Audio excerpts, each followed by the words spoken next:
वृंदावन की एक शांत सुबह थी। यमुना किनारे हल्की ठंडी हवा बह रही थी। पेड़ों पर बैठे पक्षी नरम सुरों में गा रहे थे और पूरा वातावरण जैसे राधा कृष्ण के नाम से भरा हुआ था। उसी तट पर धीरे धीरे कदम बढ़ाती हुई आ रही थी एक युवा लड़की, जिसका नाम था मीरा। उसके चेहरे पर थकान थी, आंखों में नमी, जैसे जीवन ने उसे एक ही समय में कई बोझ दे दिए हों। मीरा राधा रानी की एक छोटी सी मूर्ति के सामने जाकर बैठ गई। उसने कांपती आवाज में कहा, मेरी राधे, क्यों लगता है कि मैं सब कुछ खो चुकी हूं? महीनों की मेहनत बेकार चली गई।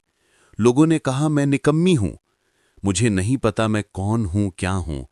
कृपया मुझे मार्ग दिखाइए राधे। ये शब्द बोलते बोलते मीरा की आंखों से आंसू बहने लगे। उसी समय हवा अचानक और शीतल हो गई। फूलों की खुशबू चारों ओर फैलने लगी और माहौल में एक दिव्य प्रकाश उतर आया। मीरा ने सिर उठाया और उसके सामने थी राधा रानी, शांत, कोमल, जैसे चंद्रमा पर धरती उतर आई हो। राधा ने प्रेम से पूछा, क्यों रो रही हो बेटी? मीरा ने टूटे हुए मन से कहा, सबने मुझे छोड़ दिया राधे। लोग कहते हैं मैं असफल हूं। मुझे नहीं पता मेरी कीमत क्या है। कृपया बताइए मैं अपने आप को कैसे पहचानूं? राधा रानी मुस्कुराई। उन्होंने कोमल स्वर में कहा, चलो मीरा, मैं तुम्हें तुम्हारी पहचान दिखाती हूं। राधा मीरा को यमुना के शांत जल के पास ले गईं। पानी बिल्कुल साफ, बिल्कुल स्थिर, जैसे दर्पण। राधा बोली, इस जल में अपना चेहरा देखो। मीरा ने पानी में देखा, पर उसका चेहरा दुख से भरा था। राधा ने कहा, ये तुम्हारा बाहरी रूप है मीरा, पर सच्ची पहचान मन के भीतर होती है। दुनिया की आवाजें तुम्हें तय नहीं करती। तुम खुद अपने कर्मों से अपनी कीमत बनाती हो।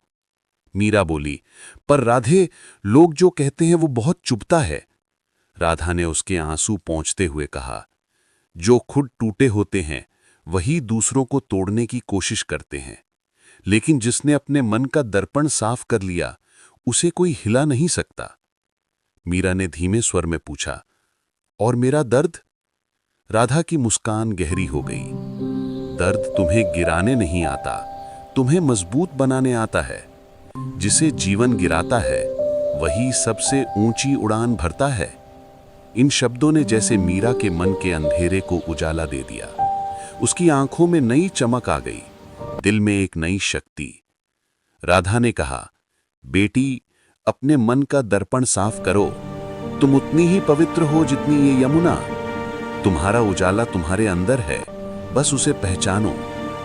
इतना कहकर राधा रानी का दिव्य प्रकाश धीरे धीरे आसमान में विलीन होने लगा। मीरा वहीं खड़ी रही। हवा उसके चेहरों को छूती रही और उसे महसूस हुआ वह अब पहले वाली मीरा नहीं रही। उसने आकाश की ओर देखा और कहा, धन्य हो राधे, आज मैंने खुद को पा लिया।